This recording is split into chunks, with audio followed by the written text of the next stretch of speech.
نو دغه کوم خلک چې تللي دي اوس دغه څنګه ثبوت به دوی پېښوي چې موږ پښتانه یو په اشترلیا کې کوم خلک پراته دا چې صرف دا درېیم نسل دی د ما اوس د ما درېیم نسل ده د ما له نیکه دی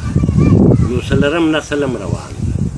دا درېیم نسل کې اکثره عیسایي سوي دي دا کوم چې پاتې سوي خلک دا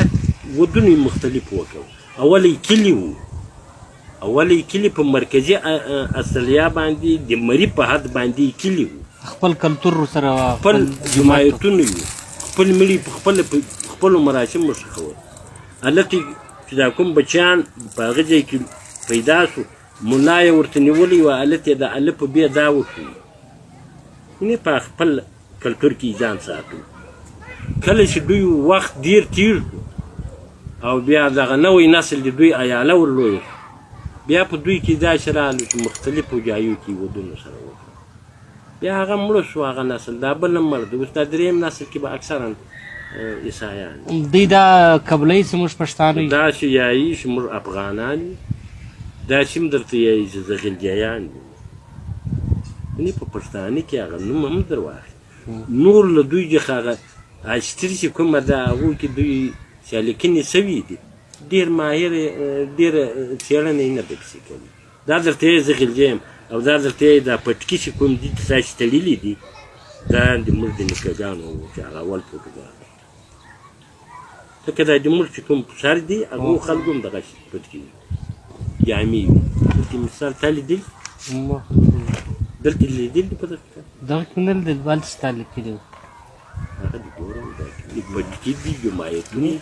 دغه یې کاروانونه ته ګوره دا ډېر پکې دا ګلمحمد دا ډېر پکې دا ګلمحمد نومېږي دغه ښځه یې کړې بیا دا ګلمحمد له هلته پاته شوی بیا کراچۍ ته راغلی دي موږ ځینې خلجیان چې په هندوستان د کراچۍ کې کار کاوه له هغې لارې هم ډېر ولاړو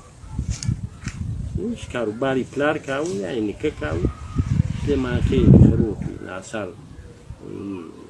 لودیان هغه اندړ څحاک دا ډېر خلک د کراچۍ له لارې هم تللي دي دوی کاروبار کاوه پخوا یعنې په هند کې د غربت له وجې کاوه دوی دا کوچي مخلوق چې دا په دغه کښانو کې دا د دوی اکثرا اوښان په کار په اوښ کې کوچي خلک وو کوچي خلک سره اوښ او ګلې وې دوی لیدلې وې انګریزانو دا خلک لیدلي وو په جنګ اول کې هم لیدلي وو چې دا په اوښانو کاروبار کې وي د دوی ترانسپورټي ټول وسایل په سلو کې پنځه نوي هلته په اوښانو باندې دا اوړه رسول خوراک رسول هلته چې په استرالیا کې رسول کارخانو ته چې دنه په بیدیاوو کې د سرو زرو په نامه کارخانې شروع وي له ریل پټري څخه چې به کوم سامان د خوراکو دوی به ورول او بل به دا چې اووه ټنه اته ټنه اوبه به یې ورسولې دي څښلو یعنې د استرالیا په آبادولو کې پښتنو زیات رول ادا کړی دی ډېر زیات رول یې ادا کړی دی خصوصا بیا کوچي غلجیان بیخي ډېر سخت زحمتونه یې تېر کړي دي لکه یو مثال به زه درکړمه په دغه کې څو کسې تللي دي یو پروګرام یې جوړ کړی ده یو ساینسپو ده اروپایي ده هغه دا یایي چې ما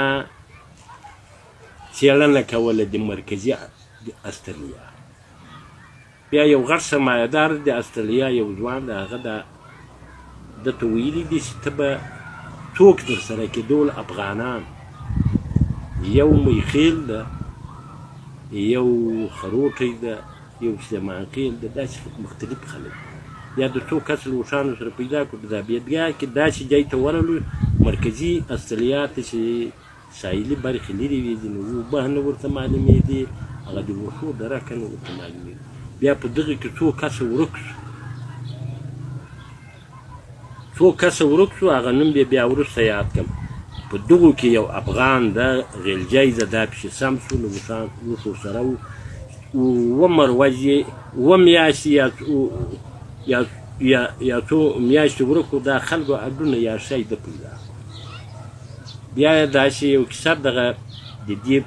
یوه غونډه یې په نامه کړې ده ډېر زحمت یې تېر کړی دی ډېر صادقه سړی یې لیکلی دی په کار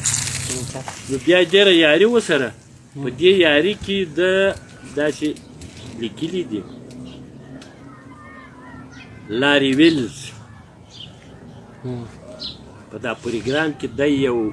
ساینسپوه ده د اروپایانو له ډلې استرالیا کې کار کوي نو دی لیکي چې بیا زه دغه کوم سړی چې له ما سره ده درویش بیجا دا سړی ډېر سخت زحمت یې راسره تېر کړو دا سړي هم پیدا کړو بیا یې دا هم لیکلي دي چې دا اوښ یې هغه نه لرل واښه د مړۍ نه خوړه په د حیواناتو یې دغونه رحم کاوه او بیا په اوښ دغونه کمزوری شو د اوښان په لپو کې اوبه ورکول اوښ سر سم نه سوی څښولی د حیواناتو له روزنې سره هم ډېر سخت ماهر وو دا غلجیان د ګوملي او دا نور هم دا نور پښتانه او دوی بیخي ډېر ماهر وو چې د دوی کار له ګلو د اوښانو له ګلو او له خرڅولو او له رانیولو ترې هلته وو په خپل حال بیا نو په دغه ځای کې د هلته کاروبار چې کاوه دا دوی چې لیږد کاوه یا یې ځینې شیان پیدا کول د دغه سړي په نامه باندې یوه غونډۍ هم شته دغه ویلز یاده کړې ده په تاریخي حال کې او یو بل ځای هم کړی دی یو حوض حوض یې پیدا کړی د مایان دی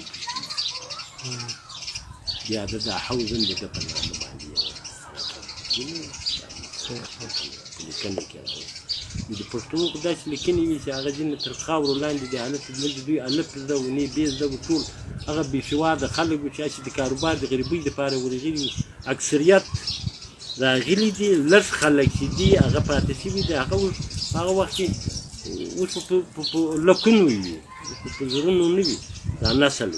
نو خو زه چې داسې ورته ګورم هغه به اکثره عیسایان وي ولې دوی ټیټو پراکس په استرالیا کې ودونه مکس هغه اول خلک چې وه اول مسجد ته یې هم جوړ کړی په کلیو کې خپل کلي په کوم کې او کوم چې به دوی کاروبار ته ولاړو درېیمه ورځ به رسېدل اوومه ورځ به رسېدل هغه د دوی اصول یې لیکلي دي چې ډېر په پښتونواله او په اسلامي ډول باندې دوی مړ په خپله ښخاوه په خپله یې کفن ورکاوه په خپله یې په هدیره کې قبر شو په خپله یې امامت کاوه